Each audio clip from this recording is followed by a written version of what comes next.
All right, guys. With me today is my good friend Matt Pennie. He's on the Game Theory podcast. And just all around good dude, good draft dude. Matt Pennie, what's up? Oh, thank you for having me here, man. I feel like I'm building my case here to be on every iteration of a podcast that you have. I have like my podcast sandwich card and then like three more stamps, and you got to send me like a sub. You have been. I It's think great. I It's think this great. completes it, right? It actually might complete the set. Yeah, Yeah. it's like Top Shot. Do I get like some bonus pack? I get a log back on and get or something now. Yeah. I think so. I don't know what that is, but No, I yes. don't either. No, my, Whatever my it friends do is. the Top Shop stuff, and I'm like, I don't know what you're talking about. It's a series one. It's a new thread. I don't know, man. I had baseball cards. I still have a Shack that's like in one of those hologram cases upstairs that I hope one day pays off for some bills, some youth sports thing that I'll have to pay for my son when he gets older. I've got some sad Top Shot stories that I'm just not even willing to bring up now.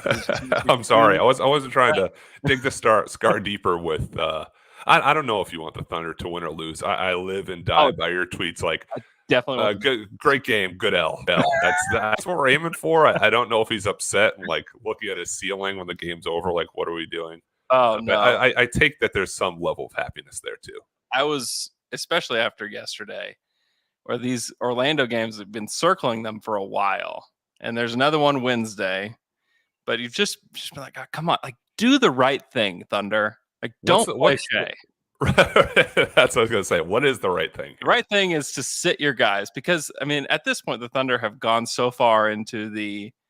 I mean, there was an op-ed in the Oklahoman a few years ago about what Sam wanted to do. Yeah, it's very clear what the plan is. It's like follow through with the plan. Let's get like better than the fourth best odds. Come on, let's go. Yeah, fourth best means more losses, which is great. Yes. That's why I can still pop in on pods here and there to talk about draft prospects I watch and may know some stuff about and may not. But luckily, Sam Presti's good at that game and a lot better than I am, which Thunder fans should take some solace in. He is good, and he's going to select somebody that we're not even aware that's right now. It's probably what's I'm just scanning my board like I didn't have him. He wasn't here, but he'll end up panning out. This is actually a good place to start. This is from at OKC Skittles. What did you think of Josh Giddey in the draft process compared to now? And what do you think his ceiling is long term? It took me a while. Josh was really an acquired taste for me. The first time I watched him, he was in Australia, I texted Sam Vecini, who is gracious enough to let me go on the Game Theory podcast on him and talk draft stuff. I said, hey, man, I don't get it. Like, I don't see it. He's younger. He's frail. His shot's kind of funky. And then you go back and watch more and like some of the passing reads and the decisions he was making in real time. I had him lower. I had him 2 or 3 spots lower than where the Thunder took him. I believe I had Franz Wagner ahead of him. I don't have it off the top of my head. He's exceeded what I thought he was. I didn't think it was this like busty type, what are we doing pick, but more of the belief of how it fits with the other pieces around him. Encouraged by what he showed. You want the shooting to be a little bit more consistent. I don't know if he's ever like the number one guy, and I don't think we should fault him for that. I look at other big kind of connective guards, and for the Bulls, like Lonzo Ball was the one that has pushed him over the edge in my eyes. The Celtics, where I am, was looking for that type of guy. So for Giddey in Oklahoma City, he's a great piece for everything else they're doing. And it's made more sense, even more so over time. It took me a while to get there internationally, and then within the NBA, the adjustment curve wasn't as steep as I thought it would be. And he's done some nice things on the fly. Yeah, he's still not 20 yet. He's incredibly mature, which is definitely not true of even all like the 22 and 23-year-olds on the Thunder team. Yeah, and us.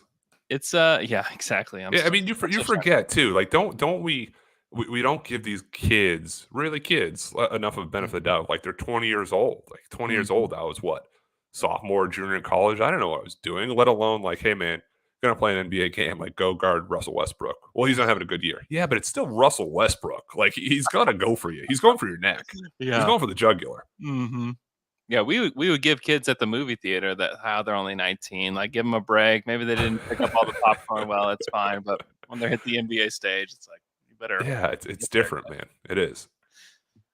Daniel P. Betton wants to know. This is a good question. How big of a handicap should we give 18-year-old freshmen playing in the tournament? Is it really fair to expect Duren, Jabari, and AJ Griffin to look as polished as Chet or Paolo? It is and it isn't. I thought about this last night as I'm watching Miami beat Auburn and knock them out of the tournament. If you really deep dive into that, and college basketball fans, I'm sure know this, Charlie Moore is Miami's starting point guard. He's a sixth-year senior. I think he's on school 4. So this guy's 24 years old, and you're playing against Jabari Smith Jr., who's 18. You don't want to completely give it a hand wave for Jabari because in a year from now and less than that, he's going to be NBA. You're not going to say, well, the guy he played was 28. That guy was 31. Eventually you have to catch up to it. But the tournament, we've seen that it used to be this mantra, like get old, stay old. And with the extra year of eligibility that the pandemic and the coronavirus allowed all these college guys to have and take advantage of, you're seeing it more. So it's like a 50-50. Like I will give those guys a little bit more time based on what they're playing. But similarly, you just have to be able to win and show what you're going to be able to do, because the NBA doesn't get any easier and there's not age brackets there. You got to play who's in front of you. Yeah, I agree with that. But the tournament's so tough. I think you tweeted something like this, that just because it's the last thing you saw, like, don't make that like your entire impression of who they are. Because I went back on Slam and Jam this past week and looked at like the stars of today and how they performed in the tournament. Like Jalen Brown looked undraftable in his only game in the tournament. That's a perfect one. I loved Jalen Brown out of high school. I think he's at Wheeler in Georgia. He played for Game Elite, and he was like just an absolute beast and ripping rims down. It goes to Cal, and I'm like, I don't see it. And then the Celtics draft him. I'm like, this doesn't work. And now him and Tatum are the youngest guys to ever do any scoring record that you want. And you just, with the tournament too, I don't want to say casuals because that's such like an NBA like derogatory term, but you have more casual fans that you're just seeing a game or two. So for Jabari Smith, who was 2 for 15 last game, he's played 35 games and he has all this high school film. He played in the USAB system. You have all that stuff. So you can't judge a kid because he shot poorly over a 25-minute stretch. My dad called me after the game and said, and my dad's a huge basketball fan, diehard Celtics fan, had season tickets for 15 years, half-season tickets at the Old Garden, and that's where I learned to love the game. He said, I know you do the draft stuff. I get it. Chet Holmgren and Paolo Banchero, not there yet. Need a little bit more seasoning. I'm like, Dad, they're going 1 through 4. Like they're not going back. And so unless you watch all the games and see the progression, the good and the bad, you want to see them elevate and do better on a bigger stage. If they don't, I'm not like, man, we got to bump them down 6-7 spots. Yeah. What'd you think of, or what have you thought of Paolo so far? He's been a lot better. We're very at the nitpicky stage of the draft process because we've seen him so much. He came out like a house of fire. They played Gonzaga. This is in the regular season. Yeah. And I thought he broke Chet in half. He severely outplayed him. Then he hit this kind of wall, not a freshman wall, but he just wasn't shooting the ball really well, had some hesitancy off ball reversals. As the years played out, he's become a much better passer, which he did a lot more in high school. He handled the ball his senior year as sort of this point forward. Duke's going to him a lot more often that way. There was 2 passes on ball reversals from 3. He just pulled up, smooth, did it. If that shakes and he still has the mid-range stuff and he buys it a little bit more defensively, I get it. I posted that happened like 4th or 5th. I think 5th a week ago. And I'm going to bump him up a spot because Johnny Davis hasn't quite do it.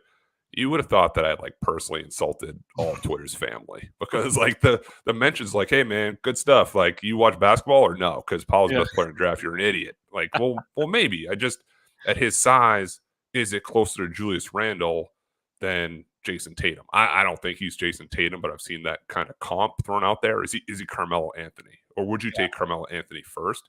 So Paolo has sort of rebuilt his case as the season's gone on. I still don't think he gets out of the top 4, and that's a really good grouping as well. Yeah, at CL12 asked that question about Tatum or Randall, and it's kind of like I don't know. I like it, like you said, his passing has been something that makes me think that he actually could fit in OKC a little bit more. Honestly, if the Thunder wound up at 4 and he's the guy who fell to them, I think that you still are really excited about adding him to your team, even though I would rather have any of the other guys, but I would still be excited to get a guy who's as talented as he is. Talented, big and strong. Jason Tatum's a superstar. I don't think he's going to be that. Yeah. Wherever Paolo ends up, and I've said this before, he has despite being 4th or 5th on my board, which isn't the end of the world, I would still vote for him to be Rookie of the Year Mm-hmm. because he's further along than Chet Holmgren, than Jabari Smith Jr., depending on fit. Jaden Ivey, where he kind of goes, Keegan Murray, Johnny Davis, AJ Griffin. He's the most physically advanced, but his age isn't like that much crazier. Like Keegan Murray is actually 2 years older than him. And sometimes when we judge guys under that same microscope, you have to realize like Keegan Murray is doing what he's doing in the Big Ten. What does Paolo Banchero look like in the Big Ten 2 years from now? Like Yeah. Keegan Murray's leading the nation in scoring. I'd bet Paolo Banchero would be right there too. And they're running every play for him and it's going through him and has the freedom to shoot from three. Maybe his numbers go up for there, his reps go up from there. So yeah, not Tatum. That's fine. But if he's more Julius Randle with some more point forward skills, that's a good guy in the top 5. So I've asked this question on a couple different pods that I've been on to my co-hosts. So I was curious what you thought of it. Let's say that things don't go well. The Thunder falls like 7 or 8. And perhaps the 2 guys the Thunder are trying to choose from, let's just say it's these 2, and you have to pick one of them. Keegan Murray or Jalen Duren. Which one do you go with? Keegan Murray. You just go with the skill, the fit, the functional movements. And the fun thing with Keegan has been the narrative early in the year. He was leading the nation scoring. It was he gets 35 points against low major guys. Anybody can do that. They just run up and down. And you get Big Ten play, and he keeps doing it. He keeps scoring 20 points a game. And he wasn't shooting the ball well. It was 32%. But okay, don't look now. Now all of a sudden he's a 40% three-point shooter, can guard multiple spots, can play fast, can play slow, can use him at the high post, low post, mid post. That type of guy is just so easily plug and play into any offense that I wouldn't worry about the pieces really around him. Whereas Jalen Duren, big, strong, physical, I'm not counting on him really to make an impact unless it's cleaning up around the rim or maybe blocking a shot from the weak side where Keegan's going to stretch the defense, make some shots, open up those driving lanes for Giddey and those guys to make a difference. Yeah, I'm kind of with you. When I watch Keegan, I can just see him fitting in with the passing that OKC already has, with just the need for a play finisher. They just need somebody that can be out on the perimeter that you feel confident in, because it's really anybody outside of Mike Muscala. I'm like, I don't feel confident in the shooting. And Mike Muscala's right half the year. Yeah, and for Keegan too, his man, the beauty of Twitter. His dad actually went to my mentions on Twitter and said, "Here's the best part. He's a late bloomer too, and he got better when I stopped coaching him. He's actually a shooting guard, small forward. He's added weight. He's gotten taller later. So if his best basketball is still ahead of him, that's something to be excited about too. I don't see him as this already fully actualized prospect that's a little bit older. There's still more room for him to grow too. Yeah. How would you compare him and Jabari Smith? Just very different. Jabari Smith by a little bit more with the length, a little bit more of the shot making. Jabari Smith, I don't say famously, but just last night he didn't play it well. He was 2 for 15 or something like that. He did have 15 rebounds. He worked really hard. He didn't quit and sulk. I think Jabari ended up taking a lot harder shots because his guards of Katie Johnson and Wendell Green, I'd argue you can have one of those guys. When you have 2 going a million miles per hour, it's difficult to make your impact felt all the time.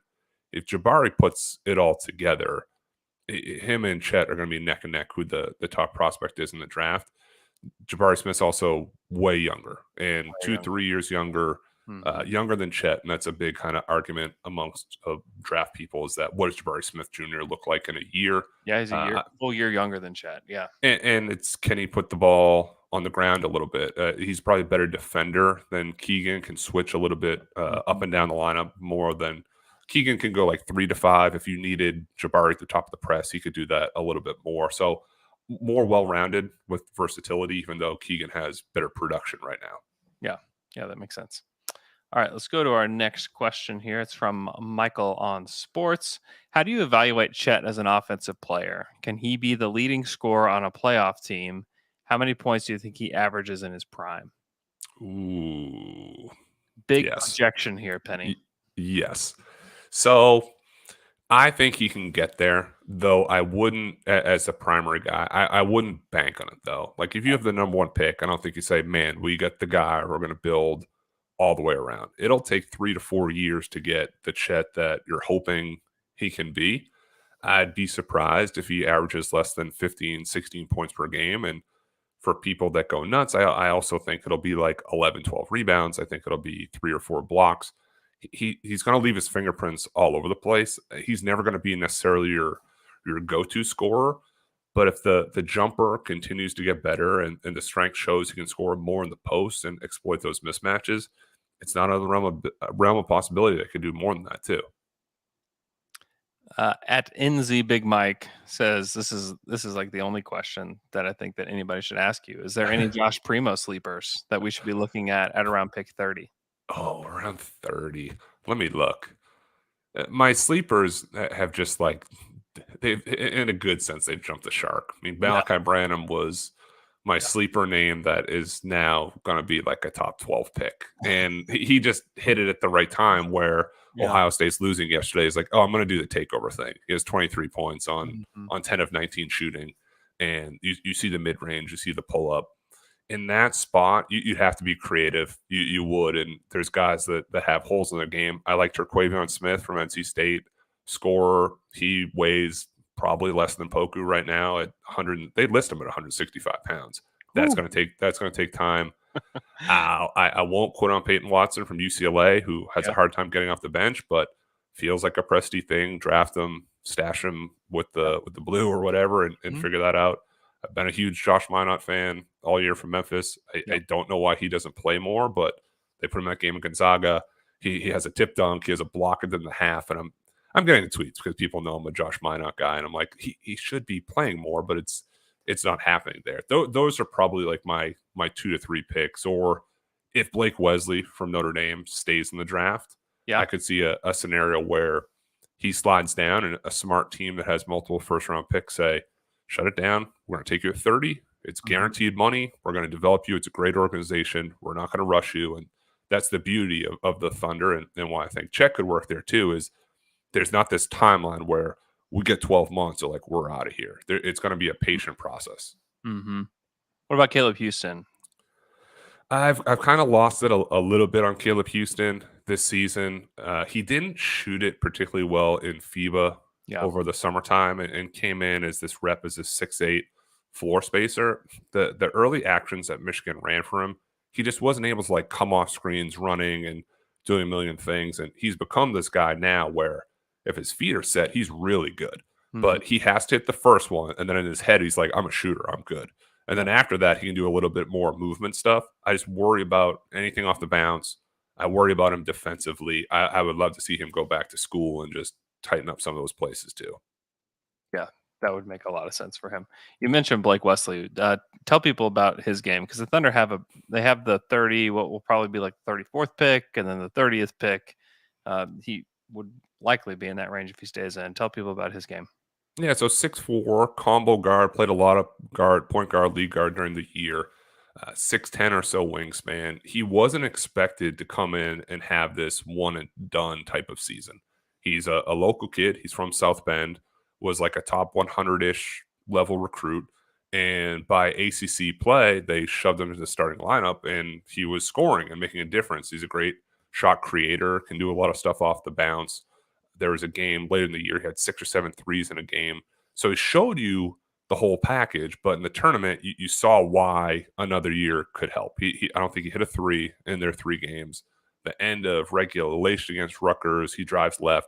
He's blocked at the rim. Last night was like a similar type of scenario. You don't have to totally rush this process. If he goes back to Notre Dame next year, they have a great recruiting class. They have McDonald's All-American coming in, J.J. Starling. Those two would pair well together. I'm concerned for guys like him. You go too early, sure, you get the first contract. But if you don't fit and the thing doesn't work, you're not able to hit your stride that you would getting those reps on a college campus, it could be dark. Just go back to school. Try to be Jaden Ivey as a sophomore. Try to be Johnny Davis as a sophomore.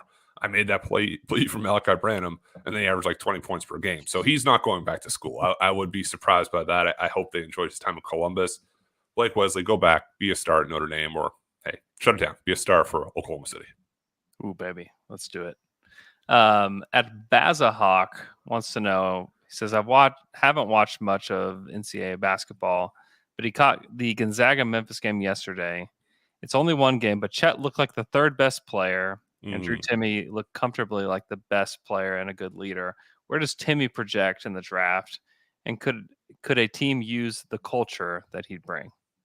The culture, sure. And I don't know if the question asker here or you saw that post game they interviewed him and he kind of like sort of censored himself. They said, "Well, what did you say at halftime?" He goes, Yeah, I "I saw told him that. to get off their butts and go out there and leave everything out on the court." It's like, okay, I get it. He pulled them in the second half. He was like Superman. Yeah, And he was. I'm sitting on, I'm in my living room right now, but I'm sitting behind me on the couch, just being like, I don't know if he's ever going to miss again. Yeah, Offensively, once he got going and Jalen Duren was out of the game and he got like the second backup big on him, forget about it. And he has a soft touch. But the problem with Drew Timme is the shooting. I think he's hit 8 3-pointers all year. Of course, yeah, he hit one last game. So people say, hey, he can shoot. The foot speed defensively, when they pull him out into ball screen stuff, pick and roll, Baylor famously exploited him in the national championship game last year. So Gonzaga switches up their coverage and it helps for him with Gonzaga. If he does that, they have Chet Holmgren, who's one of the best shot blocks in the country, playing behind him. I just worry about how he does defensively in space. I have him outside. I only go up to 60 picks. I have him outside my top 60. He's 100% a summer league guy. I expect him to at least dabble with the training camp, and who knows? I mean, he's built this case as being not only a culture guy but a great basketball player. Just sometimes the NBA is a stiff jump, and worst case, the kid's going to make a ton of money playing basketball somewhere before it's all said and done. yeah. He is 67th on Vicini's latest big board. That's probably about right. It's just hard. I mean, if this was 20 years ago, he probably plays in the league. Yeah, he But probably gets drafted like 18th, and he yeah, plays for the Clippers for 10 years and has a good career. The game has changed. You see more of the Mark Williams, Walker Kessler, Christian Koloko, that style of run and jump, 7 foot long rim protecting bigs that maybe have a little bit of touch from the field if you're lucky. mm-hmm. But it's different. We had similar arguments last year about Luka Garza from Iowa, Yeah, who's played a little bit, right? He's played a little bit from the yeah, Pistons. He's had some moments, but not it just the impact thing is different when you're going up a level. yeah. It's a great example because he's like a monster at the NCAA level, and then Garza gets to the league, and it's like, oh, well, like all of your impact is mitigated by every one of your weaknesses. Like he just has the wrong weaknesses. That's a great way of putting it. And I what I have to get better at is I have to mute my notifications during summer league. I'm going to try my best not to watch summer league this year because the conclusions that come out of there were the Oh, draft was all wrong. These guys are way better in the second round. This guy's a scorer you missed, yeah, and you look and when the season starts and when teams aren't necessarily tanking, that these picks that we said everybody's wrong on, they don't play. They play 7, 8, 10 minutes because you still yeah, have to impact winning basketball too, not just basketball. yeah. Summer league is not real. However, it's very fun, and Oh, you it's you should awesome. come to Vegas and hang out because it's I great. was so close last year, but I'm debating a couple days. I am. Oh, it'd be so fun. At Panicked Waddle, if you're Sam Presti and the Thunder have pick 3 with Yeah. Chet and Jabari already taken, who are you going to take? Paolo, Ivy, someone else? Jaden Ivey, and I know the guard thing. It doesn't make sense with who you have. He's too talented to pass on, Yeah, and I don't know if the positional overlap wasn't as crazy with Russell Westbrook and Kevin Durant and James Harden. But it's like just get the best player. You're not at a place right now you can pass on yeah, a guy like that. And the I was texting with a college coach last night after I tweeted that primary option Jaden Ivey is something I want to watch and see more because Purdue is a fantastic team. But they play generally inside out. They play through Zach Edey, who's 7'4", yep, play through Travion Williams, who's 6'10", and then Edey will. I'm sorry. Then Ivy will cut through. Here's a double screen, comes out. They kind of scrapped it late in the game and said, we need buckets. So it mm, was like an ISO at the top. He cooked his man, stepped back, hit a three, went to the rim. There's so much more that he has, and the way he plays in the open court and transition, I'll take that guy, and we'll figure out positionally after that. yeah. I feel the same way. I feel like you could guards that can do that are just a much more of a premium in the league. And yeah, the fit's not great, but you bring Dort off the bench and you play SGA, Giddey, and Ivy, and you just let them try to figure it out. Honestly, and I've been kind of beating this drum over the last few weeks, is when you're a 20-win team at the end of March, fit is not your problem. No. Talent is your problem. Right. And if Jaden Ivey is the best player, if he's like head and shoulders over a guy like Paolo, maybe he's not head and shoulders, but you think he's better, take the better guy. Yeah, it's like if you go to some rest stop, right, and you're in the middle of nowhere and you're starving, like, God, I kind of want to eat healthy. You don't have a choice. You're starving. Like, just get the Reese's, man. Like, it's fine. Get the Doritos. We'll burn it off later, but you got to eat. You got to do something. You can't say, hey, I'm going to drive. You're in the middle of the desert. It might not be for like 100 more miles. Get something to eat. Fill up your car. Yeah. Relax. Have you heard anything else about Shaedon Sharpe at this juncture? No, nothing new. It really depends on who you speak to. There's people that are adamant he's going back to Kentucky. There's people that are adamant that he's staying in the draft. The more NBA people I talk to, I've yet to find somebody in the actual NBA circles who says he's going back to Lexington. So I'm working under the assumption that he's going to stay in the draft. Yeah.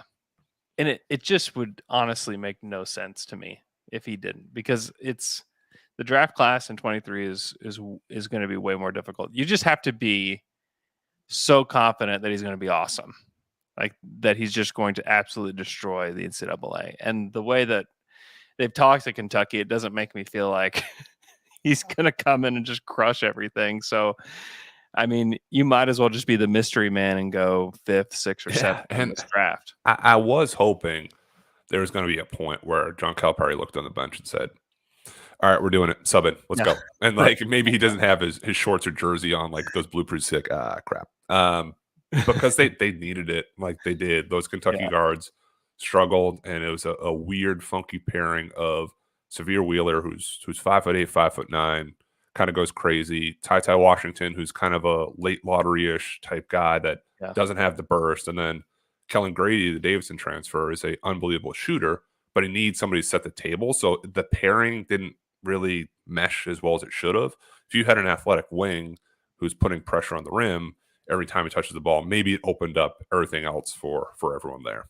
But we don't get to see it in NBA teams. I know that they don't love the idea of just basing their evaluation off tape and high school games. The kid played high school games in November of this year as a post grad, and then he's going to play an NBA game less than a calendar year later. That's you got to trust your eval eyes with those ones. Yeah. AJ Griffin's actually is younger than Shaedon Sharpe, was just a draft fun fact. But how would you rank, or how do you rank AJ Griffin, Shaedon Sharpe, and Johnny Davis? Let me pull. That's a great one. So currently I have, and I just flipped this, but of that list, my current up to the minute board here, I have Johnny Davis 6th, I have AJ Griffin 8th, and Shaedon Sharpe 9th. And when you look below, for me anyway, there's not like a ton of guys like knocking on the door that's going to push them too far out of that range. Yeah. Interviews, physicals, medicals, that could change everything. I don't have any intel on any of those guys. I'm not like trying to lay breadcrumbs here, but that's a big part in the decision-making process. But like below that, the tier is sort of Dyson Daniels, play for G League Ignite. Personally, for me, Jalen Duren for Memphis, Jeremy Sohan for Baylor, Malachi Branham for Ohio State, Ochai Agbaji. So I could see a team selling themselves on Branham. I just don't know how many of those guys would jump Shaedon Sharpe that he would look up and be in the green room and be like, hey, man, it's the 18th pick. Why haven't I gone? I'd be confident he'd be drafting the lottery, even if it doesn't work, just because you don't want to miss on a 6'6" wing, great frame, explosive, can make some shots, developing from three. There's a lot of things to like for an NBA wing like that. Mm-hmm. Yeah, this draft is so fascinating because I've talked to a bunch of people that cover it, and everybody's got the same guys, like in like the top like 11 or so, but it's just like they're just scrambled up, like it's almost a lottery in itself in some ways, and how people choose. It's just everybody's got kind of their own flavor for each one of these guys, and it's just interesting because like Vicini's got almost yours flip-flopped, where he's got Johnny Davis at 9, he's got Shaedon Sharpe at 5. Make your Johnny Davis case. My Johnny Davis case, he made such a leap from his freshman to sophomore year as a scorer. And for people who just watched these last few games, are like, that guy's crazy. He was forcing his running all over the court. He's playing on a bum ankle. And he won't say it, and it's not gonna be a reported story, so you don't want to make it be a thing. He was not 100%. Hmm. The game against Colgate in the first round, they're losing late. And the first half, he'd come off ball screens and just like settle. Like, I'll shoot from three, I'll do this. It became winning time. He took the ball, he got to the rim, he got to the free throw line, he got out in transition. He is a winner, but I buy sort of the mid range shot creation. I like the form that he has from three. He was the Maui Invitational MVP. The Wisconsin team didn't have a ton of other guys taking the offensive load off of him. So he was seeing double teams. He was face guarded last night in the loss that they had there. His best basketball too is ahead of him. I love the improvements he's made. He's a worker. He just fits the NBA combo-ish type mold of, can he become an impact guy, scorer, where it's not always the flashiest, but he is productive. So that's why there's a time where I had him and Jaden Ivey kind of flip-flopping back and forth. Mm-hmm. I've subscribed to the Jaden Ivey long-term thing. It is going to be better. I think now my prediction is he's going to go lower than I have him. I think he'll probably go somewhere in the, call it 6 to, I think 6 is high end, like 10 range. Mm-hmm. And we're going to look back in a few years and say, should have gone fourth or should have gone fifth. 10th was too low. Mm-hmm. We'll make this our last question. Thunder CPA PLZ. How do you rank potential versus actual talent when working on the draft? To make sure that we're on the same page, how much does current offensive and defensive production matter compared to the future potential of a draft pick? It's always a balance, and it's always level of competition. I take age into consideration, not as much as other guys do, but it's sort of how they're getting their points too. Like EJ Liddell is a good case of, EJ will probably go in the top 25 or so. But if you watch a game against, say, Minnesota, where they have smaller bigs and he's just beasting through them despite being 6'7", 6'8", that doesn't really like necessarily appeal to me that he scores 20 points there. I like it more when he's stretching out the defense against the bigger, taller centers in the Big Ten, hitting shots and being productive that way, because that's like the translation. So what's the translation between their game now and what it could look like in a year or 5 years in the NBA? But look, no one's ever really gotten it right. Sometimes the leading scorer in college basketball ends up being just as good in the NBA, and a lot of times they're whatever. They're Luka Gossard. They're draft 52nd. So it's inexact, and we're adjusting as we go, just as these players are too. Yeah, it's difficult because a lot of times you just look at like the physical tools that these guys have, and you know that as young as some of them are, that they're going to eventually get better. The question is like how much better. Right. Like Giannis is just like the ultimate case of he has all the tools, but can he put it all together? And like right now, he's not like the complete other side of that, but he kind of is, where he's got all these tools, and you only see like these little tiny flashes here and there. But it keeps you intrigued. I saw that behind the back pass on the break the other day, and It was nice. as soon as you want to cash in the ticket, you're at the window. You're like, I'm going to keep that. Actually, we'll see what that looks like. And I caution people on Chet too. Like, if you want immediacy, Chet Holmgren is not for you. I'm telling you that right now. If you want Yeah, immediacy, draft Paolo Banchero #1. That's fine. He's yeah, going to be very solid. If you're willing to hold on to that ticket, then take Chet Holmgren, take yeah, Jabari Smith Jr., take Jaden Ivey, even take AJ Griffin, who has a yeah. chance. Sure. But they're not there yet. They're not. Paolo's the closest, and he'll still improve too. But he's the guy from day one who I expect to have an impact. Yeah, and that's why I think Chet and the Thunder are just like a match made in heaven, because the Thunder aren't ready. Like next year, I have a lot of people thinking that the Thunder are going to be ready next year. They're going to be ready to at least try to make the play in. I'm like, Well, what I do they don't think so, do then guys. with all the picks?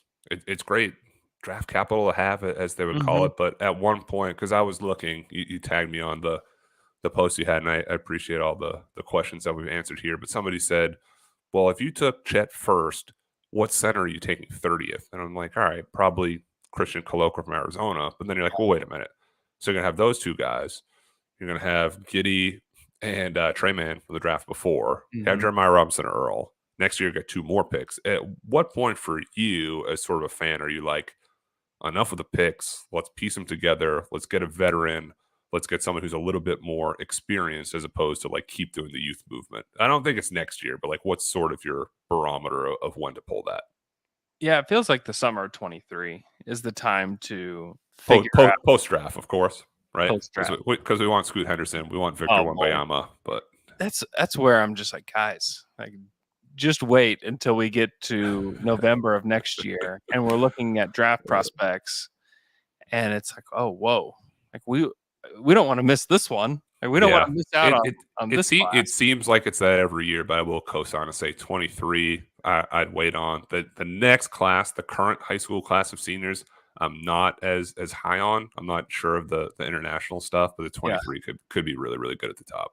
Yeah, I think they want to be in on that one. And then also the new CBA will be signed and ratified the summer of 23 as well. And the Thunder, trust me, and if you're a Thunder fan, like you don't want to see them get screwed by the CBA again with trying to make a move this coming summer to try to get better. Eventually those picks are going to be used to go get other guys. Right. That's just the way it's going to be. They'll even package some of the guys that you love today with picks to go get somebody. That will happen. That will absolutely happen. I don't know that Trey Mann is going to be a Thunder player forever. You know, as much as everybody loves him, I don't know that he will be. I think that he could be a guy that you package picks with to go get somebody. That's going to happen. You just can't possibly use all the picks. They just have way too many. And eventually they're just going to be used as the Thunder's currency to fill roster spots with guys that are ready. Those are like the Thunder's like Schrute Bucks. Like, here you go. You got 2 picks and a 6'4" swingman. Exactly. Oh man, Matt Pennie, we got to let you go. Thanks so much for coming on the show. Go follow Matt on Twitter at Matt_Pennie, Pennie. Thanks so much, man. Thanks for having me, man. This is awesome. Love being here.